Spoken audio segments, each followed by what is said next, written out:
Good morning, good afternoon, or good evening, depending upon where you live around the world. Well, I made a video seconds ago and got to the end of it, almost to the end of it, and then just deleted it.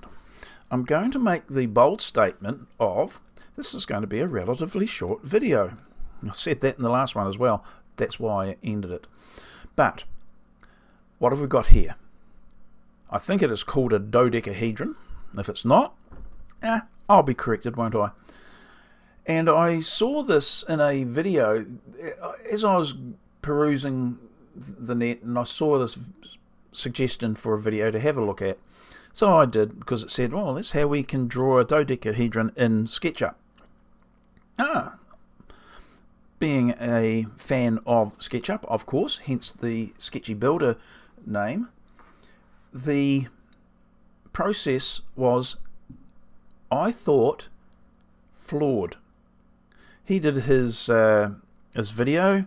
He was quite happy with his end result, and I was going to scratch my head and go, I don't know. So I thought I'd do exactly as he said and replicate his efforts in the attempt to maybe find a quicker way of drawing accurately this particular shape. Not that I don't need it for my dome building, because I'm not using the pentagon-based approach. Anyway, I digress. He said, let's draw a pentagon. I go, well, I can do that. 5-sided, yes. I'm going to simply make it 1 meter long. Simple enough. Gives me a decent size. And then he said, all you have to do is to rotate the pentagon up at the dihedral angle of a dodecahedron. I hope it's the right name, but anyway, he said it was 116.57. Oh, that's easy. There we go there. Then he rotated that, and we know that the angle here for a pentagon, internal angles, is 72 degrees. That is a precise measurement or degree information. Times 4 gives us that. Yay! So now we have our model that we can now progress on and utilize in whatever manner we decide we want to utilize it in. But let me... Oh, really? They don't actually join. Meaning, as I had suspicion, that approach is the very method of drawing that myself and many others don't use, but Paul Robinson in particular, that's where I learnt my information from. Multiple sources, but he's mine. And I thought, well, there you go. Isn't it? The chap making the video was quite happy in that information that he had, and he was able to produce something that looked correct. Now, I do the same thing, and I am sure the stuff that I create, I have that same assuredness that it is correct up until the time that I gain better information or better understanding. Like the other day when I says, oh crikey, I've been using the referencing these triangles as icosahedron rather than equilateral triangles, and I'm going, oh God, how many videos have I created with that?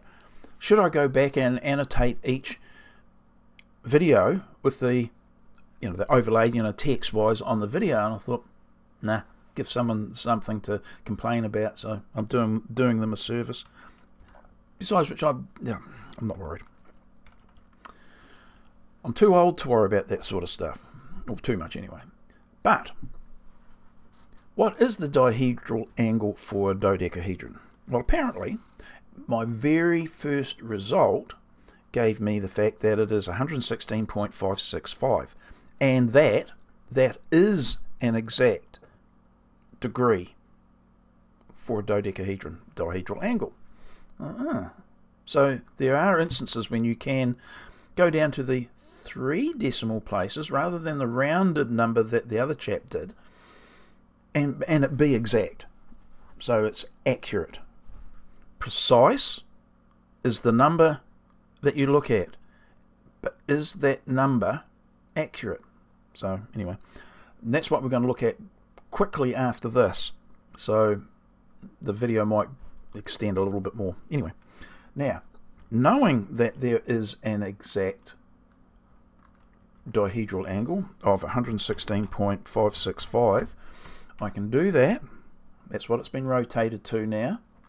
I can then rotate this 72 degrees. We know that's an exact and accurate measurement, times 4. And now, can we zoom in? And the answer is I can't zoom in enough to find any discrepancy, if there is any, but that for my purposes is perfect. I'm going to then qualify it by saying perfect enough. We can effectively rest assured that we could carry on and make whatever model or derivative of this that we require in confidence. So there are times when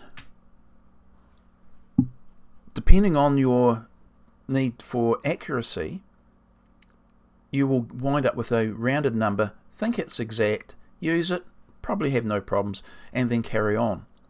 But if I asked you, what is, hang on, I've just drawn, oops, sorry, no, I'll undo that. I'm going to draw a 1 meter line. I'll just move it a little bit. I'll move it a meter. I ask you, what is 1/3 of 1 meter? Oh, and most of you say, oh, it's about 333.3 or something like that. You go, hang on.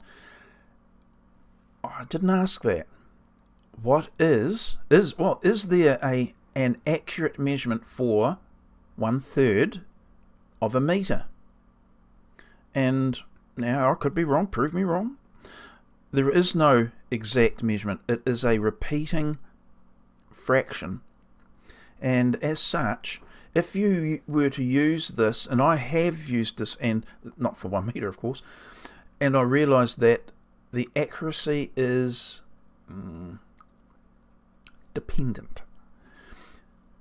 And this is what happened with this chap. He depended upon the information that seemed accurate, but it wasn't.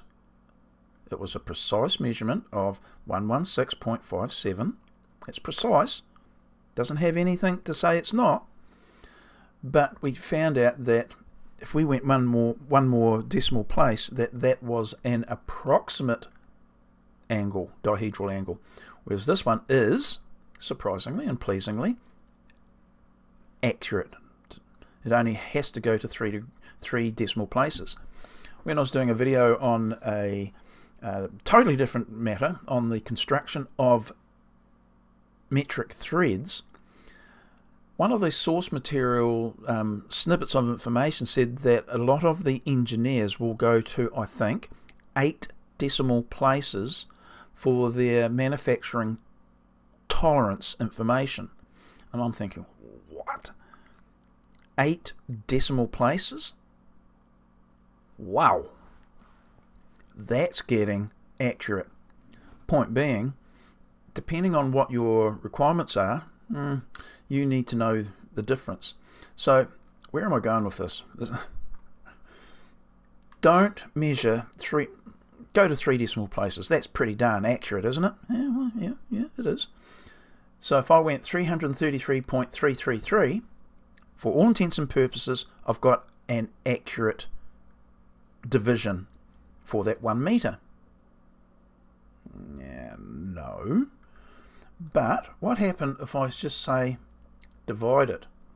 Now look at on the screen there, it's saying the length is approximately 333. No decimal places whatsoever. So what is that length of that decimal place, that length of that segment? We know that it's already inaccurate by measurement. And how do I know? If I put I'll put a guide in, from there the measurement can only tell me that it's 333 millimeters. Plus or minus what? I don't know. It's probably plus something. Well, we do know that. 0.333333. Repeating. But as far as the SketchUp is concerned, while it can't generate that information on screen, it has, however, accurately divided that line in 3. And if I'm not explaining it clearly enough, SketchUp is drawing it as good as the software is able to accurately. But it just can't tell you that via the information on screen. Bottom right hand corner with that little, there's a name for it, I'm going to have to try and remember that name. The wee squiggly line in front means approximate or about. Now I've got tripped up several times, or many times, when I've been doing some of my more in-depth things. I go into the model to explain something, and then to my embarrassment, it's not quite right. And learning or being aware of, it's not like it's an amazing bit of information, but at least being aware of the limitations that we have, work with them. Or know SketchUp better and eliminate them. Anyway, I have made this video long again, but inaccurate, accurate. 1 meter by 1/3. Just divide it. Allow the power of SketchUp to work for us. Okay, that's it. Waffled on for 12 minutes. I've stole that amount of time from your life. I hope it was worth it. Okay, see you in the next video. Bye now.